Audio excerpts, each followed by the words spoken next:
ഒരിക്കൽ കൂടെ ആ കുട്ടിക്കാലം തിരിച്ചു കിട്ടിയിരുന്നെങ്കിലെന്ന് ആഗ്രഹിക്കുന്നവരാണ് നമ്മളെല്ലാവരും. കാരണം ആ ഒരു കാലഘട്ടമാണ് നമ്മുടെ ജീവിതത്തിൽ ഏറ്റവും മനോഹരമായ ഓർമ്മകളെല്ലാം ഉറങ്ങിക്കിടക്കുന്നത്. നമ്മളുടെ കുഞ്ഞു വീടും അതിൻ്റെ പരിസരങ്ങളും, നമ്മൾ പോയ വിദ്യാലയവും, നമുക്ക് കിട്ടിയ സ്നേഹവും, നമ്മൾ പങ്കെടുത്ത ആഘോഷങ്ങളും എല്ലാം നമ്മുടെ മനസ്സിലിങ്ങനെ നിൽക്കുന്നുണ്ട്.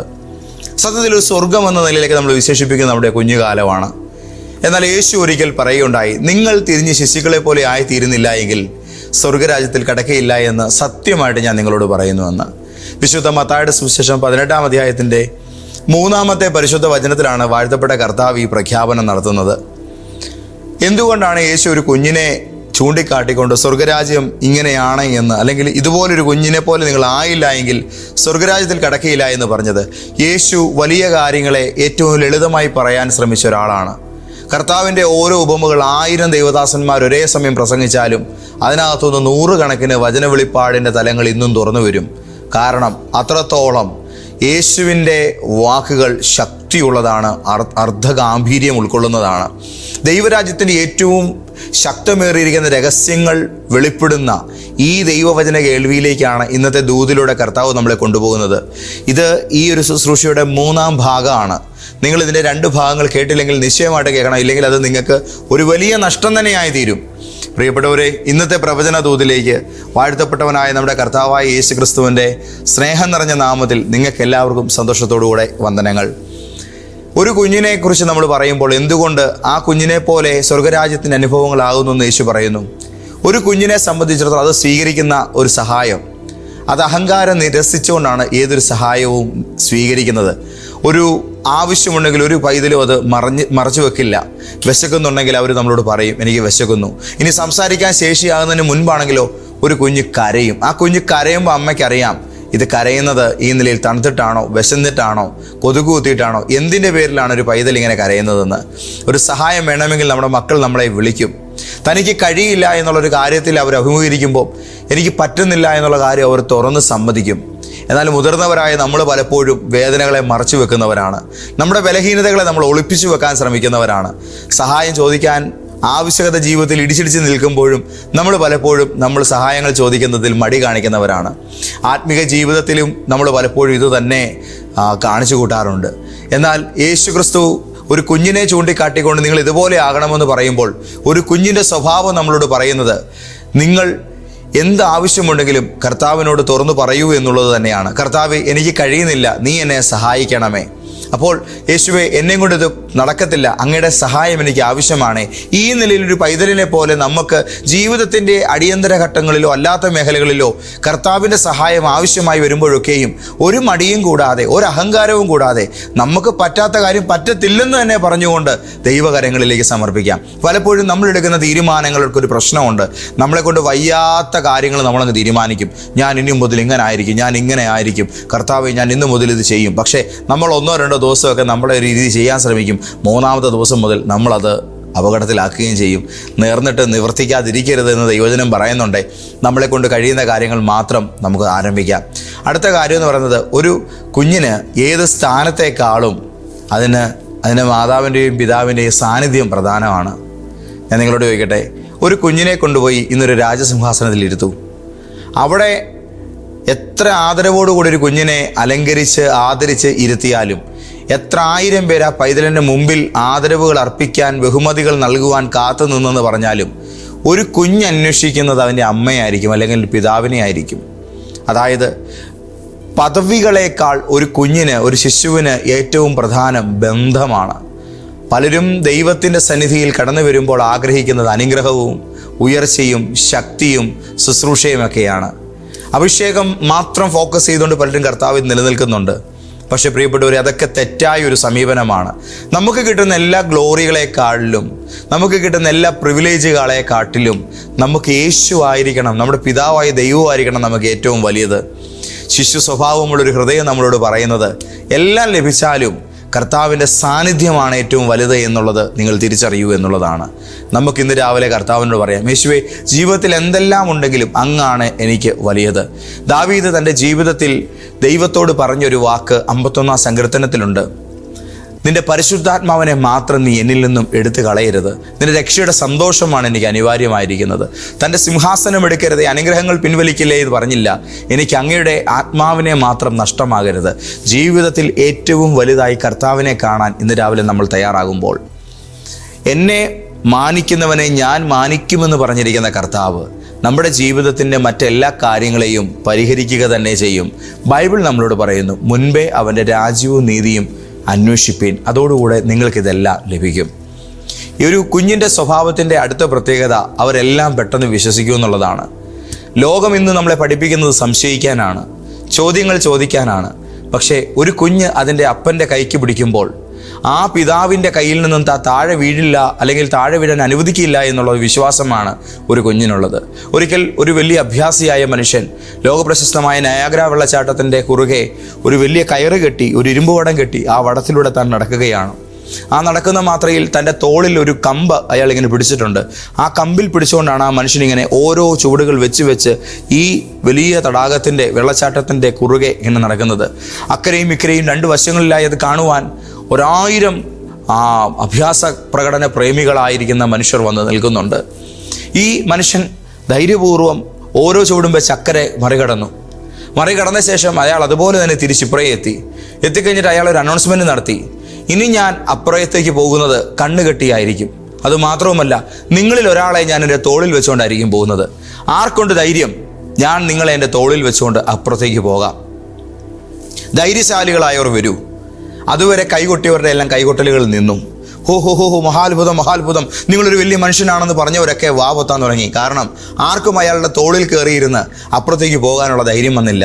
പെട്ടെന്ന് ആൾക്കൂട്ടത്തിനിടയിൽ നിന്നൊരു കുട്ടി വന്നു. ആ കുട്ടി ധൈര്യപൂർവ്വം ആ മനുഷ്യനോട് പറഞ്ഞു, ഐ ആം റെഡി. ആ കുഞ്ഞിനെ എടുത്ത് ആ മനുഷ്യൻ തൻ്റെ തോളയിൽ വെച്ചു. അയാൾ ധൈര്യത്തോടുകൂടെ അപ്പുറത്തേക്ക് പോയി. ഓരോ ചുവട് വെക്കുമ്പോഴും കാണികളുടെ ഇടയിൽ അവരുടെ ചങ്കിടിപ്പ് കൂടിക്കൂടി വന്നു. അയാൾ മുന്നോട്ടേക്ക് പോകും തോറും അയാൾക്കൊന്നും പറ്റല്ലേ, ആ പൈതലിനൊന്നും പറ്റല്ലേ എന്ന് കാഴ്ചക്കാരെല്ലാം പ്രാർത്ഥിക്കാൻ തുടങ്ങി. പക്ഷേ ആ മനുഷ്യന് തോളയിലിരുന്നു കൊണ്ട് കരമുയർത്തി കാണികളെയെല്ലാം വീശി കാണിച്ച് ആ പൈതൽ വലിയ ചിരികളികളോടുകൂടെ അപ്പുറത്തേക്ക് പോയി. തിരികെ വന്നു കഴിഞ്ഞപ്പോൾ എല്ലാവരും അവൻ്റെ ധൈര്യത്തെ സമ്മതിച്ചു കൊടുക്കണം. നീ ഒരു മിടുമിടുക്കനാണ്, നീ ഒരു കേമൻ തന്നെ എന്ന നിലയിൽ കില്ലാടിയായിരിക്കുന്ന കുട്ടിയെ അഭിനന്ദിക്കുവാൻ വേണ്ടി എല്ലാവരും ഓടി വന്നു. ചോക്ലേറ്റുകൾ കൊടുക്കുന്നു, പൂച്ചെണ്ടുകൾ കൊടുക്കുന്നു. ഇതെല്ലാം മേടിക്കുന്നതിൻ്റെ കൂട്ടത്തിൽ അവനൊരു കാര്യം പറഞ്ഞു, ഞാൻ തോളിൽ കയറിയിരുന്ന് പോയില്ലേ, അദ്ദേഹം എൻ്റെ പിതാവാണ്. എൻ്റെ അപ്പയുടെ തോളിലിരുന്നാണ് ഞാൻ പോയത്. ജീവിത സാഹചര്യത്തിൻ്റെ ഏത് പ്രതിസന്ധിയിലും, ഈ ലോകത്തിൽ നാം അഭിമുഖീകരിക്കുന്ന ഏത് ശക്തമായ സാഹചര്യങ്ങളുടെ പ്രതിരോധങ്ങളുടെ നടുവിലും നമുക്ക് ധൈര്യത്തോടുകൂടെ മുന്നോട്ട് പോകാൻ കഴിയുന്നത് നമ്മളെ താങ്ങുന്ന കർത്താവ് വിശ്വസ്തനാണ്, ബലമുള്ള ഭുജമുള്ളവനാണ്. ഒരിക്കലും ആ കർത്താവിൻ്റെ തോളിൽ നിന്നും കരത്തിൽ നിന്നും നാം താഴെ വീഴുകയില്ല. ജീവിതത്തിൻ്റെ ഏത് സാഹചര്യത്തിലായാലും നമ്മൾ നശിക്കുവാൻ അനുവദിക്കാത്ത സ്നേഹനിധിയായൊരു പിതാവാണ് നമ്മുടെ കർത്താവ് എന്നുള്ളത് ഇന്ന് രാവിലെ മനസ്സിലാക്കുക. യേശു നമ്മുടെ ജീവിതത്തെ നോക്കിക്കൊണ്ട് പറയുന്നു, നിങ്ങൾ അവിശ്വാസിയായിരിക്കരുത്, പിതാവിൻ്റെ സ്വഭാവം അറിഞ്ഞ് അവരിൽ വിശ്വസിക്കുന്ന മക്കളായി തീരുവാൻ ഒരു കുഞ്ഞിനെ പോലെ നിങ്ങളായിത്തീരുക. പ്രിയപ്പെട്ടവരെ, അടുത്തതായൊരു പ്രധാനപ്പെട്ട കാര്യം, ഒരു കുഞ്ഞുങ്ങളെ നമ്മൾ പരിശോധിക്കുമ്പോൾ നമുക്ക് കാണാൻ കഴിയുന്നത് അവർ സ്നേഹത്തെയോ തങ്ങൾക്ക് കിട്ടുന്നതായ പരിചരണത്തെയോ കണക്ക് കൂട്ടുന്നില്ല എന്നുള്ളതാണ്. ഒരു കുഞ്ഞൊരിക്കലും അപ്പനോട് പറയില്ല, ഇന്നത്തെ സ്നേഹം ഇച്ചിരി കുറവായിരുന്നു, ഇന്ന് എത്ര രൂപ എനിക്ക് വേണ്ടി ചിലവഴിച്ചു, ഇന്ന് എന്നെ എത്രത്തോളം സ്നേഹിക്കുന്നുണ്ട് പപ്പ എന്ന് തെളിയിച്ച് കാണിച്ചേ. ഇങ്ങനൊന്നും ഒരു കുഞ്ഞും അതിൻ്റെ അപ്പനോടോ അമ്മയോടോ പറയാറില്ല. കാരണം അവരെ സംബന്ധിച്ചുള്ള സ്നേഹമെന്ന് പറയുന്നത് എന്തോ ഒന്നിൻ്റെ അളവല്ല, അവർ അനുഭവിക്കുന്ന ജീവിതത്തിൻ്റെ സന്തോഷമാണ്. തൻ്റെ പിതാവ് എന്ന നിലയിൽ ആ കുഞ്ഞ് ഓരോ നിമിഷവും അനുഭവിക്കുന്നത് ഒരു വ്യക്തിയെ മാത്രമല്ല, ആ വ്യക്തിയിൽ നിന്നും താൻ അനുഭവിക്കുന്ന ആ സ്നേഹമെന്ന് പറയുന്നത്, അതാണ് അവൻ്റെ അപ്പൻ, അതാണ് അവൻ്റെ അമ്മ എന്ന് പറയുന്നത്. അവർ ആ സ്നേഹത്തിലാണ് വിശ്രമിക്കുന്നത്. നമ്മളെല്ലാവരും ദൈവത്തോട് എല്ലാ ദിവസവും ഒക്കെ പലപ്പോഴും ചോദിക്കാറുണ്ട്, കർത്താവേ, ഞാൻ നിന്നെ ഒരുപാട് സ്നേഹിക്കുന്നു, എൻ്റെ യേശുവേ, നീ എന്നെ എത്രത്തോളം സ്നേഹിക്കുന്നുണ്ട്. പക്ഷേ ഒരു യാഥാർത്ഥ ദൈവവൈതലിനെ സംബന്ധിച്ചിടത്തോളം അവനൊരു ക്രൂശ് കണ്ടാൽ മതി, അപ്പോൾ അവൻ മനസ്സിലാക്കും, അവൻ അന്നേരെ തിരിച്ചറിയും, അവൻ അന്നേരെ സംതൃപ്തനാകും, എൻ്റെ കർത്താവ് എന്നെ അധികമായി സ്നേഹിച്ചുകൊണ്ടേയിരിക്കുന്നു. ഇന്ന് രാവിലെ നമുക്ക് കിട്ടുന്ന അനുഗ്രഹങ്ങളുടെ അളവിൽ ദൈവസ്നേഹത്തെ അളക്കാൻ നിൽക്കാതെ, നമുക്ക് കിട്ടിയ വീടിൻ്റെ വലിപ്പത്തിൽ ദൈവസ്നേഹം വലുതെന്ന് പറയാൻ നിൽക്കാതെ, നമുക്ക് കിട്ടിയ കാറുകളുടെ എണ്ണം നോക്കി ദൈവം നല്ലത് ചെയ്തു എന്ന് പറയാൻ നിൽക്കാതെ, ക്രൂശിനെ നോക്കി പറയൂ, എൻ്റെ പിതാവ് എനിക്ക് വേണ്ടി ചെയ്തത് ഏറ്റവും വലുത് ഇതാണ്. ഹല്ലേലൂയ. ഒന്ന് ചിന്തിച്ചു നോക്കി, ഇതല്ലേ യാഥാർത്ഥ്യം, ഇതല്ലേ സത്യം? എൻ്റെ പിതാവ്, ഞാനൊരു 4ാം ക്ലാസ്സിൽ പഠിക്കുന്ന സമയത്ത് ഒരു ദിവസം രാത്രിയിൽ വന്നു. അന്നേരം എന്നോട് പറഞ്ഞു, എൻ്റെ പപ്പയുടെ പുറം ഒന്ന് തിരുമ്മി തന്നെ. അന്നേരം ഒരു കൊച്ചുകുട്ടിയായി ഞാൻ ഇച്ചിരി കുഴപ്പമെടുത്തണം എൻ്റെ ഫാദറിൻ്റെ പുറം തിരുമാൻ വേണ്ടി ചെല്ലുക. കാരണം അന്ന് എൻ്റെ പിതാവ് ഒരു കോൽത്തടി പണിക്കാരനാണ്. അന്ന് ആ തടി ചുമ്മി തോളെ വെച്ചുകൊണ്ട് വന്നതിൻ്റെ പേരിൽ പപ്പയുടെ തോളയിലെ തൊലി മുഴുവൻ പോയിട്ടുണ്ട്. അപ്പം ആ തോളയിലെ തൊലി പോയെങ്കിലും അതിൻ്റെ താഴ്ഭാഗത്ത് അദ്ദേഹം ഇങ്ങനെ ഈ തോളിൻ്റെ ഈ തോൾപ്പലക എന്നെ കൊണ്ട് തിരുമിപ്പിക്കുകയാണ്. അപ്പം ഒരു പരാതിയില്ലാതെ എൻ്റെ പിതാവ് അവിടെ ഈ മുറിവിൻ്റെ പേരിലൊന്നും ഒരു പരാതിയും പറയാതെ ഇങ്ങനെ ഇരിക്കുമ്പം ഒന്നും നമ്മൾ തിരിച്ചറിയാണ്, അയ്യോ പപ്പായ്ക്ക് എന്നുള്ള സ്നേഹം കൊണ്ടല്ലേ പപ്പ ഇത്രയും കഷ്ടപ്പെടുന്നേ. ഇത് പറഞ്ഞതിൻ്റെ പേരിലല്ല, തിരിച്ചറിവാണ്. പപ്പ കൊണ്ടുതരുന്ന കളിപ്പാട്ടത്തിൻ്റെയോ മുട്ടായിയുടെയോ എണ്ണം നോക്കിയിട്ടല്ല, അപ്പാപ്പപ്പൊതിയുടെ വലിപ്പം നോക്കിയിട്ടല്ല, അപ്പ അനുഭവിക്കുന്ന കഷ്ടപ്പാടുകളെ കണ്ട് കുഞ്ഞുങ്ങൾ അപ്പയെ സ്നേഹിക്കുമ്പോൾ ആ സ്നേഹത്തിന് അല്പം കൂടെ തിരിച്ചറിവും പക്വതയും ബ്യൂട്ടിയുമുണ്ട്. ക്രൂശ് കാണുമ്പോൾ അപ്പനെ സ്നേഹിക്കുന്നൊരു പൈതലായി നമുക്ക് ഇന്ന് രാവിലെ മാറാം. എന്തൊക്കെയോ അനുഗ്രഹങ്ങൾ വേണ്ടെന്നുള്ളതല്ല, എല്ലാം നമുക്ക് കിട്ടുമെന്നേ. കർത്താവിന് ഇതുപോലും ബുദ്ധിമുട്ടുള്ള കാര്യമാണ്. നമ്മുടെ ജീവിതത്തിലെ എല്ലാ കാര്യങ്ങളും നടക്കും ദൈവമക്കളെ. പക്ഷേ ക്രൂശിനെ കണ്ട് സ്നേഹിക്കത്തക്ക വിധം നമ്മളുടെ ഹൃദയത്തിനകത്ത് ആ ശിശു നൈർമല്യത, എൻ്റെ അപ്പ എനിക്ക് വേണ്ടി ഇത്രയും കഷ്ടപ്പെട്ടു എന്നുള്ള നിലയിലുള്ള ഒരു ആത്മബന്ധം നമുക്ക് നമ്മുടെ പിതാവിനോട് ഉണ്ടായി വരുമാറാകട്ടെ. അവസാനമായിട്ട് ഒരു കാര്യം കൂടെ പറഞ്ഞ് നിർത്താമെന്ന് ഞാൻ ചിന്തിക്കുന്നു. ഒരു കുഞ്ഞ് ഏറ്റവും കൂടുതൽ ഉറങ്ങാൻ ആഗ്രഹിക്കുന്ന കിടക്ക, ഞാൻ കഴിഞ്ഞ ദിവസം പറഞ്ഞു, ഒരു കുഞ്ഞ് ഏറ്റവും കൂടുതൽ വിശ്രമിക്കാൻ ആഗ്രഹിക്കുന്നത് അതിൻ്റെ പിതാവിൻ്റെ കൈകളിലാണ്, അല്ലെങ്കിൽ എൻ്റെ അമ്മയുടെ കൈകളിലാണ്. ആ പരിചരണത്തോളം അവർക്ക് ഒരു എയർ കണ്ടീഷൻ റൂമും സ്വസ്ഥത കൊടുക്കില്ല. അതിനോളം അവർക്കൊരു ജർമ്മൻ മാട്രസും ഒരു സുഖം കൊടുക്കുകയില്ല. ഒരു പിതാവിൻ്റെ കൈകളിൽ ഉറങ്ങുന്ന ഒരു കുഞ്ഞിനെ സംബന്ധിച്ചിടത്തോളം അവൻ ഈ ലോകത്തിലെ എല്ലാ പ്രശ്നങ്ങളും പരിഹരിക്കപ്പെട്ടവനാണ്. എന്നാൽ ഒരു ദൈവത്തിനെ സംബന്ധിച്ചിടത്തോളം ഈ ലോകത്തിലെ എല്ലാ പ്രശ്നങ്ങളും പരിഹരിക്കപ്പെട്ടതുകൊണ്ടല്ല അവൻ ഉറങ്ങുന്നത്. പകരം ഞാൻ എൻ്റെ പിതാവിൻ്റെ സാമീപ്യത്തിൽ ഉറങ്ങുന്നു, എൻ്റെ പിതാവ് എനിക്കുള്ളത് കൊണ്ട് ഞാൻ എല്ലാറ്റിലും സുരക്ഷിതനാണെന്നുള്ളതായ തിരിച്ചറിവാണ്. ഒരു കുഞ്ഞിനെ പോലായിത്തീരുന്നൊരു ദൈവപൈതലിനെ സംബന്ധിച്ചിടത്തോളം നമ്മുടെ എല്ലാ ചോദ്യങ്ങൾക്കും ഉത്തരം കിട്ടിയതിനാലല്ല നമ്മൾ സമാധാനിക്കുന്നത്, പകരം നമ്മുടെ പിതാവ് കൂടെ ഉണ്ടെന്നുള്ളതായ തിരിച്ചറിവിനാലാണ്. യേശു നമ്മളോട് പറയുന്നു, ലോകാവസാനത്തോളം എല്ലാ നാളും ഞാൻ നിങ്ങളോട് കൂടെയുണ്ട്. പ്രിയപ്പെട്ടവരെ, നമ്മുടെ ജീവിതത്തിലെ ഏറ്റവും വലിയ സമ്പത്ത് എന്താണ്? ഒരു കുഞ്ഞിനോട് നമുക്ക് ചോദിക്കാം, എന്തുണ്ട് നിൻ്റെ വീട്ടിൽ, എത്ര ബാങ്ക് ബാലൻസ് ഉണ്ട് നിനക്കറിയാമോ? ആവും പറയും എനിക്കൊന്നും അറിയത്തില്ല. നിൻ്റെ വീട്ടിൽ ആരെല്ലാം ഉണ്ട്? നിൻ്റെ വീട്ടിൽ ടി വി ഉണ്ട്? നിൻ്റെ വീട്ടിൽ ഫ്രിഡ്ജുണ്ടോ എന്ന് ചോദിച്ചാൽ കൊച്ചിനൊന്നും വലിയ കാര്യമൊന്നുമില്ല. നിൻ്റെ വീട്ടിൽ ആരൊക്കെയുണ്ട്? നിൻ്റെ വീട്ടിൽ എന്തൊക്കെയുണ്ടെന്ന് ചോദിച്ചാൽ പപ്പായുണ്ട്, അമ്മയുണ്ട്, അങ്ങനെ പറഞ്ഞങ്ങ് തുടങ്ങും. അതായത് ഒരു പൈതലിനെ സംബന്ധിച്ച് അവൻ്റെ വീട്ടിൽ അവൻ ഉണ്ടെന്ന് പറയാനുള്ള ഏറ്റവും വലുത് അവൻ്റെ മാതാപിതാക്കളാണ്. അതുപോലെ ഒരു വിശ്വാസിയുടെ ഏറ്റവും വലിയ സമ്പത്ത് പണമല്ല, കഴിവല്ല, ബന്ധങ്ങളല്ല, പകരം നമ്മുടെ സ്വർഗീയ പിതാവാണ്. ദൈവത്തിൻ്റെ പ്രിയപ്പെട്ട മക്കളെ, ശിശുവിനെ പോലെ താഴുക എന്ന് പറഞ്ഞാൽ സ്വയം ചെറുതായി കാണിക്കുക എന്നല്ല, പിതാവിനെ വലുതായി കാണുക എന്നാണ്. ഒരു കുഞ്ഞ് തൻ്റെ ശക്തിയിലല്ല ജീവിക്കുന്നത്, പകരം തൻ്റെ പിതാവിൻ്റെ ശ്രേഷ്ഠതയിലും ശക്തിയിലുമാണ്. നമ്മൾ ഇന്ന് രാവിലെ സ്വർഗരാജ്യത്തിൻ്റെ മഹത്വം എന്ന് പറയുന്നത് അത് ഉയരത്തിലുള്ള എന്തൊക്കെയോ സംവിധാനങ്ങളുടെ പേരിലല്ല, പിതാവ് നമുക്ക് നൽകുന്ന സ്നേഹത്തിലും ആ പിതാവിൽ നിന്നുള്ള നമ്മുടെ ആശ്രയബോധത്തിൽ നിന്ന് നമുക്ക് കിട്ടുന്ന അനുഗ്രഹങ്ങളും സ്നേഹവും പരിചരണവുമാണ് എന്ന് നമുക്ക് തിരിച്ചറിയാം. സ്വയം ഉയർത്തുന്നവർ ദൈവത്തെക്കുറിച്ച് മാത്രം, അല്ലെങ്കിൽ ദൈവം അവർക്ക് നൽകുന്ന അനുഗ്രഹങ്ങളെക്കുറിച്ച് മാത്രം പറയാൻ ആഗ്രഹിക്കുന്നുണ്ട്. എന്നാൽ ശിശുവിനെ പോലെ താഴ്മ ധരിക്കുന്നവർ അവർ ദൈവത്തെ എല്ലാ കാര്യത്തിലും തങ്ങളുടെ ജീവിതത്തിൻ്റെ മുഖ്യധാര, പ്രധാനപ്പെട്ട ഭാഗം അലങ്കരിക്കുന്ന വ്യക്തിയായി തന്നെ എപ്പോഴും വെളിപ്പെടുത്തും. നമ്മൾ തിരിഞ്ഞ് ശിശുക്കളെപ്പോലെ ആയിത്തീരുന്നില്ല എങ്കിൽ സ്വർഗരാജ്യത്തിൽ കടക്കുകയില്ല. നമ്മൾ സ്വയം എന്തൊക്കെയോ ആണ് എന്ന് തെളിയിക്കാൻ ശ്രമിക്കുന്നത് നിർത്തുന്ന ദിവസം മുതൽ ദൈവം നമ്മൾ ദൈവത്തിന് ആരാണെന്നും ദൈവം നമുക്ക് ആരാണെന്നും വെളിപ്പെടുത്താൻ തുടങ്ങും. ആമേൻ. ഒരു കുഞ്ഞ് തൻ്റെ അപ്പയുടെ കൈ പിടിക്കുന്നത് പോലെ നമ്മുടെ ജീവിതത്തിൻ്റെ നിയന്ത്രണം ഇന്നു മുതൽ യേശുവിനെ ഭരമേൽപ്പിക്കുക. നമുക്കെല്ലാം മനസ്സിലാക്കാൻ കഴിയാത്ത സാഹചര്യങ്ങളിലൂടെ നമ്മൾ കടന്നു പോകും. എന്താണ് ജീവിതത്തിൽ ഭവിക്കുന്നതെന്ന് നമുക്കൊരു എക്സ്പ്ലെയിൻ ചെയ്യാൻ വയ്യാത്ത ചില സിറ്റുവേഷൻസ് നമ്മുടെ ലൈഫിൽ കടന്നു വരും. എന്നാൽ ദൈവം എൻ്റെ വഴികളെല്ലാം അറിയുന്നുണ്ട് എന്ന് ധൈര്യപൂർവ്വം ഇന്ന് രാവിലെ വിശ്വസിക്കുക. നിങ്ങളുടെ കണ്ണുനീരൊരിക്കലും നിങ്ങൾ മറക്കേണ്ടതില്ല. ഒരു കുഞ്ഞ് വീണാൽ കരയും, നൊന്താൽ കരയും, പേടിച്ചാൽ കരയും, ഒരു കുഞ്ഞ് പൊട്ടിയിട്ട് കൊടുത്താൽ കരയും. ആ കരച്ചിലെന്ന് പറയുന്നത് ഒരു പിതാവിനെ മാതാവിനെ സംബന്ധിച്ചിടത്തോളം അവരുടെ ഏറ്റവും വലിയ അറ്റൻഷൻ ആ കുഞ്ഞിലേക്ക് എത്തുന്ന ഒരു സമയമാണ്. ദൈവസന്നിധിയിൽ ഒരു കണ്ണുനീരും മറയ്ക്കപ്പെടാതിരിക്കട്ടെ. അത് ദുഃഖത്താലായാലും സന്തോഷത്താലായാലും ആവലാതിയാലോ ഭയത്താലോ ആയാലും നെടുകുറിപ്പിനാലായാലും എന്തിൻ്റെ പേരിലായാലും ശരി, ഒരു കുഞ്ഞിനെ പോലെ ദൈവസന്നിധിയിൽ നിങ്ങൾ കരയാൻ തയ്യാറാകുക. നിങ്ങളുടെ ഹൃദയം ദൈവമുമ്പാകെ തുറക്കുക. ഹല്ലേലൂയ. പിതാവിൻ്റെ സ്നേഹത്തിൽ സുരക്ഷിതനായ ഒരു മനുഷ്യനായി ഈ ലോകത്തിലെ ഒരു ഭയത്തിനും കീഴടക്കാൻ കഴിയാത്ത ദൈവത്തിൻ്റെ സ്വന്തം പൊന്നോമനയായി ഈ ലോകത്ത് നിങ്ങൾ ജീവിക്കുക. ദൈവത്തോട് ചോദ്യങ്ങൾ ചോദിക്കാം, പക്ഷേ അവിടുന്ന് നൽകുന്ന ഒരു നന്മയെപ്പോലും നമ്മൾ സംശയിക്കരുത്. കർത്താവേ, എനിക്ക് വേണ്ടി അങ്ങ് ഇത് പ്രവർത്തിക്കും എന്ന് നിങ്ങൾക്ക് ചോദിക്കാം. പക്ഷേ അത് ഉത്തരം വൈകുന്നു എന്നതിൻ്റെ പേരിൽ ഒരിക്കലും കർത്താവിനെ നിങ്ങൾ റിജക്റ്റ് ചെയ്യാനോ പിറുപിറുക്കാനോ പാടില്ല. നമ്മുടെ ഭാവിയെക്കുറിച്ചുള്ള ഉത്കണ്ഠകളെല്ലാം ഇന്ന് രാവിലെ നമുക്ക് കർത്താവിൻ്റെ കാൽച്ചുവട്ടിൽ തന്നെ വെക്കാം. ശിശുവിനെ പോലെ വിശ്വസിക്കുന്നവർക്ക് ദൈവം അസാധ്യമായ വഴികളെയാണ് തുറക്കുന്നത്. നമ്മുടെ ശക്തി തീരുന്നിടത്ത് ദൈവത്തിൻ്റെ ശക്തി പ്രവർത്തിക്കാൻ തുടങ്ങും. നമ്മളുടെ പിതാവിൻ്റെ കരങ്ങളിൽ വിശ്രമിക്കാൻ പഠിച്ചാൽ സാഹചര്യങ്ങൾ മാറുന്നതിന് മുമ്പേ നമ്മുടെ സമാധാനം മടങ്ങി വരും. ഇതൊരു വലിയ കാര്യമാണ്. ദൈവകരങ്ങളിലേക്ക് നമ്മളുടെ സകല വിധത്തിലുള്ളതായ ആകുലതകളെയും സമർപ്പിച്ചാൽ, ദൈവകരങ്ങളിൽ വിശ്രമിക്കാൻ പഠിച്ചാൽ, നമ്മുടെ സാഹചര്യം മാറുന്നതിന് മുമ്പേ നമ്മുടെ ഹൃദയത്തിനകത്തേക്ക് സമാധാനം വാഴാൻ തുടങ്ങും.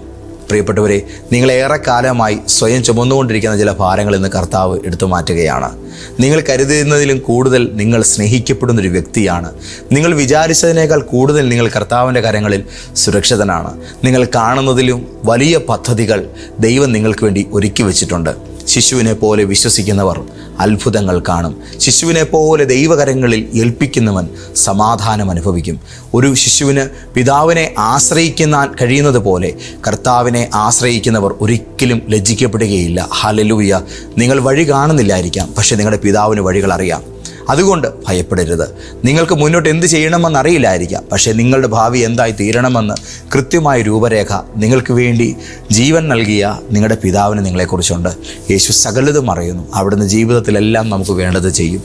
ഇന്ന് പകലത്തെ ഈ ദൈവികാലോചന നടുവിൽ നിങ്ങൾ കടന്നു പോകുന്ന 100 സംഘർഷങ്ങളുടെ നടുവിൽ ഞാൻ ദൈവത്തിൻ്റെ കുഞ്ഞാണ്, ഒരു കുഞ്ഞിനെ പോലെ നിഷ്കളങ്കമായും സ്വൈര്യമായും കർത്താവിൻ്റെ കരങ്ങളിൽ ഞാൻ ആയിത്തീരാൻ ആഗ്രഹിക്കുന്നു എന്ന് പറഞ്ഞു മാത്രം ദൈവകരങ്ങളിൽ സമർപ്പിക്കുക. ഒരു വിടുതൽ വെളിപ്പെടാൻ പോകുകയാണ്. നമുക്ക് അല്പനേരം പ്രാർത്ഥിക്കാം. ഇന്ന് കേട്ട ദൈവാലോചനകളുടെ നടുവിൽ ഒരു കുഞ്ഞാവുക, ദൈവം നമ്മുടെ പിതാവായി തീരുക, ശിശുതുല്യമായ ഹൃദയത്തോടുകൂടെ സ്വർഗരാജ്യം അവകാശമാക്കുക. യേശു ഈ പറഞ്ഞ വാക്കുകൾക്കകത്ത് എത്രയോ വലിയൊരു ആത്മീക ബന്ധത്തിൻ്റെ ആഴമാണ് കർത്താവ് വെളിപ്പെടുത്തി വെച്ചത്. ദൈവത്തിൻ്റെ ആത്മാവിന്നത്തെ പ്രവചനദൂതിലൂടെ നമ്മളോട് പറഞ്ഞ ഈ വാക്കുകൾ നമ്മുടെ ഹൃദയത്തിനൊരു നനവായി, ഒരു കുളിർമയായി തന്നെ നിലനിൽക്കുകയാണ്. നമുക്ക് കൂടുതൽ വേദനകൾ, കൂടുതൽ പ്രശ്നങ്ങൾ, കൂടുതൽ സംഘർഷങ്ങൾ, ഒരുപാട് സഹായം കിട്ടേണ്ട സാഹചര്യങ്ങൾ ഇത് വരുമ്പോൾ നമുക്ക് കൂടുതലായി പിതാവിൻ്റെ സ്നേഹത്തിലേക്ക് ഇന്ന് രാവിലെ ഓടിച്ചെല്ലാം. എനിക്ക് പ്രശ്നങ്ങളുണ്ടെന്നുള്ളതല്ല, എനിക്കൊരു പിതാവുണ്ട് എന്ന് പറയാൻ നമുക്ക് കഴിയട്ടെ. ഞങ്ങളുടെ കർത്താവേ, സ്വർഗീയ പിതാവേ, അപ്പോൾ ഇന്ന് ഞങ്ങളോട് പറഞ്ഞ അവിടുത്തെ പരിശുദ്ധമായ തിരുവെഴുത്തിൻ്റെ അനുഗ്രഹീതമായ മർമ്മങ്ങൾക്ക് ഞങ്ങൾ നന്ദി പറഞ്ഞ് പ്രാർത്ഥിക്കുകയാണ്. ഒത്തിരി പ്രയാസങ്ങളുടെയും ജീവിത നൊമ്പരങ്ങളുടെയും നടുവിലൂടെ ഞങ്ങൾ കടന്നു പോകുമ്പോൾ കൈവിടാത്തവനായി ഞങ്ങളോട് കൂടെയിരുന്ന് ഞങ്ങളെ ഓരോ നിമിഷവും ചേർത്ത് പിടിച്ച് മുൻപോട്ടേക്ക് നയിക്കുന്ന അവിടുത്തെ പരമകാരുണ്യത്തിന് ഞങ്ങൾ നന്ദി പറയുകയാണ്. ലോകത്തിൻ്റെ നാനാഭാഗങ്ങളിൽ ഇന്ന് ഒരുപാട് വേദനകളോടും തീവ്രമായ സങ്കടങ്ങളോടും കൂടെ ഇന്ന് എന്നോടുകൂടെ ചേർന്ന് പ്രാർത്ഥിക്കുന്ന അങ്ങയുടെ എല്ലാ പ്രിയപ്പെട്ട പൊന്നോമന മക്കളെയും ഓർത്ത് ഞാൻ സ്തോത്രം ചെയ്യുന്നു. ഹൃദയം നുറുങ്ങിയവർക്ക് യഹോവ സമീപസ്ഥൻ, മനസ്സ് തകർന്നവരെ അവൻ രക്ഷിക്കുന്നുവെന്ന് അങ്ങയുടെ വചനമാണല്ലോ പറയുന്നത്. ഞാൻ നിന്നെ ഒരു നാളും കൈവിടുകയില്ല, ഉപേക്ഷിക്കുകയില്ല എന്ന് അങ്ങ് ഞങ്ങൾക്ക് ഉറപ്പ് നൽകിയിട്ടുണ്ടല്ലോ. ഹല്ലേലൂയ. അപ്പന് മക്കളോട് കരുണ തോന്നുന്നത് പോലെ യഹോവയ്ക്ക് തൻ്റെ ഭക്തന്മാരോട് കരുണ തോന്നുന്നു. ഞങ്ങളുടെ പാപങ്ങൾക്കൊത്ത വിധം അവിടുന്ന് ഞങ്ങളോട് ചെയ്യുന്നില്ല. ഞങ്ങളുടെ പ്രകൃതി അവിടുന്ന് അറിയുന്നു. കുഞ്ഞുങ്ങളായി ഞങ്ങളെ സ്നേഹിക്കുന്ന അപ്പായെ, ശിശുക്കളെ പോലെ ഞങ്ങൾ തിരുസന്നിധിയെ വരികയാണ്. തൻ്റെ പൈതൽ എന്ന നിലയിൽ അങ്ങയുടെ കണ്ണുകൾ എന്നെ നോക്കിക്കാണുന്നതും അങ്ങയുടെ ഹൃദയം എന്നെ സ്നേഹിക്കുന്നതും അവിടുത്തെ കരങ്ങൾ എനിക്ക് വാത്സല്യം നൽകുന്നതും എൻ്റെ ജീവിതത്തിലെ ഏറ്റവും വലിയ ഭാഗ്യമാണേ, ഞാനതിൽ സന്തുഷ്ടനാണേ എന്ന് ഇന്ന് രാവിലെ ഞാൻ അങ്ങയോട് പറയുന്നു. എൻ്റെ അപ്പായെ, ഞങ്ങളുടെ ജീവിതത്തിൽ ഞങ്ങൾക്ക് ഒരുപാട് അനുഗ്രഹങ്ങൾ അങ്ങ് നൽകിയിട്ടുണ്ട്. ഒത്തിരി നന്മകൾ അങ്ങ് ചൊരിഞ്ഞവനാണ്. ഇപ്പോഴും ഞങ്ങളതിൻ്റെ സുഭിക്ഷതയിൽ ജീവിക്കുന്നു.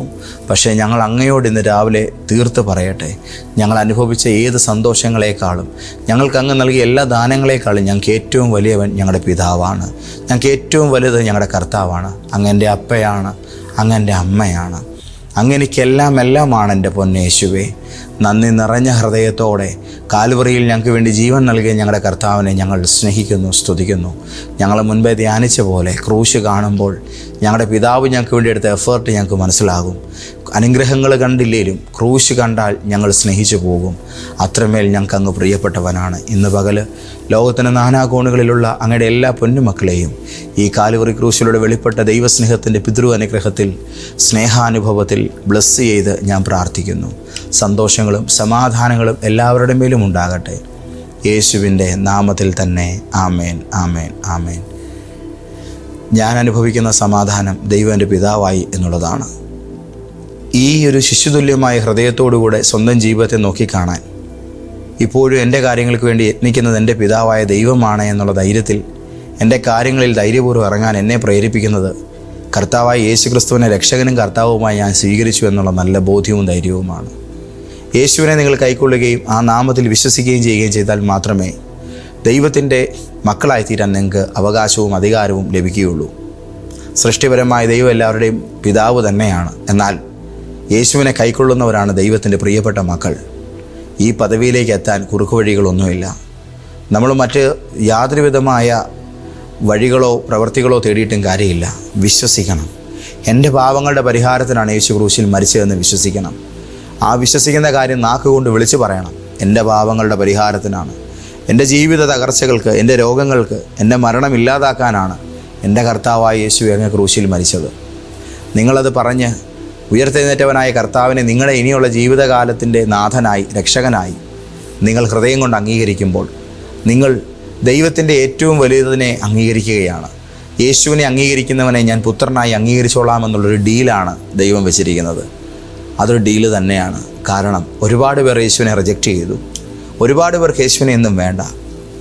ദൈവം തൻ്റെ സ്വർഗ്ഗമഹിമകളെ വിട്ട് ഭൂമിയിലേക്ക് വന്നത് തന്നെ സ്വീകരിക്കുന്നവരെ സ്വീകരിക്കാൻ വേണ്ടി തന്നെയാണ്. അതുകൊണ്ട് ഇന്ന് പകൽ ഈ രക്ഷയുടെ പാലത്തിൽ നിങ്ങൾ കയറണം. ദൈവം അത് ഇങ്ങോട്ട് പണിതിട്ടുണ്ട്. നിങ്ങളതിൽ നടന്ന് അങ്ങോട്ട് കയറുക. നിങ്ങൾ ചെന്നെത്തുന്നത് ദൈവത്തിൻ്റെ പിതൃഹൃദയത്തിൻ്റെ ചൂടിലേക്കായിരിക്കും. പ്രിയപ്പെട്ടവരെ, ഈ സന്തോഷം നിങ്ങൾക്കുണ്ടാകണമെന്ന് ആഗ്രഹിച്ചാണ് ഈ ശുശ്രൂഷയിലേക്ക് ഞാൻ ഇന്ന് രാവിലെ നിങ്ങളെ കൂട്ടിക്കൊണ്ട് വന്നിരിക്കുന്നത്. നിങ്ങൾ ഏത് മതത്തിൽ വിശ്വസിക്കുന്നവരോ ഏത് സാഹചര്യങ്ങളിലൂടെ പോകുന്നവരോ ആയിരിക്കാം. പക്ഷേ ദൈവത്തെ നിങ്ങളുടെ പിതാവാക്കുവാൻ നിങ്ങൾക്ക് ബുദ്ധിമുട്ടൊന്നുമില്ല. യേശുവിനെ സ്വീകരിച്ചാൽ മതി. കർത്താവ് നിങ്ങളെ അനുഗ്രഹിക്കട്ടെ. നമ്മുടെ ആത്മീക ശുശ്രൂഷകൾ ആസ്വദിക്കുവാനും അനുഭവിക്കുവാനും നമുക്ക് ഒരുമിച്ച് പ്രാർത്ഥിക്കുവാനുമായി നിങ്ങൾ കോട്ടയത്ത് നമ്മുടെ ലൈഫ് ചേഞ്ചർ പ്രോഫറ്റിക് ചർച്ചിലെ ആരാധനകളിൽ വന്ന് പങ്കുചേരുക. എല്ലാ ഞായറാഴ്ചയും വെള്ളിയാഴ്ചയും ശുശ്രൂഷകൾ നടക്കുന്നു. കൂടാതെ എല്ലാ മാസത്തിൻ്റെയും അവസാനത്തെ വെള്ളി, ശനി, ഞായർ ദിവസങ്ങളിൽ പ്രത്യേകമായിരിക്കുന്ന ഫാസ്റ്റിംഗ് പ്രയറുകൾ നടക്കുന്നു. ഞങ്ങളുടെ അരികിൽ വരുന്ന ഓരോ വ്യക്തികളെയും സ്നേഹത്തോടെ കരുതുവാനും പ്രാർത്ഥിക്കുവാനും സന്മനസ്സുള്ള ഹൃദയവുമായിട്ടാണ് ഞങ്ങൾ നിൽക്കുന്നത്. നിങ്ങളെ കർത്താവ് ഞങ്ങളുടെ അരികിലേക്ക് അയക്കുമ്പോൾ നിങ്ങളുടെ ജീവിതത്തിനകത്തൊരു മാറ്റം ഉണ്ടാകുന്നത് കാണുവാൻ ഞങ്ങൾ നിങ്ങൾക്കൊപ്പം പ്രാർത്ഥിക്കാൻ തയ്യാറാണ്. വരിക. സമാധാനവും സന്തോഷവും സമൃദ്ധിയും യേശുക്രിസ്തുവിലൂടെയുള്ളതായ അനന്തമായ അനുഗ്രഹങ്ങളും നിങ്ങൾക്കും പ്രാപിക്കാം. യേശുനാഥൻ നിങ്ങളെ അനുഗ്രഹിക്കുമാറാകട്ടെ. പിതാവാം ദൈവത്തിൻ്റെ സ്നേഹവും യേശുക്രിസ്തുവിൻ്റെ കൃപയും പരിശുദ്ധാത്മാവിൻ്റെ കൂട്ടായ്മയും നിങ്ങളോടുകൂടെ ഉണ്ടായിരിക്കുമാറാകട്ടെ. ആമേൻ, ആമേൻ, ആമേൻ.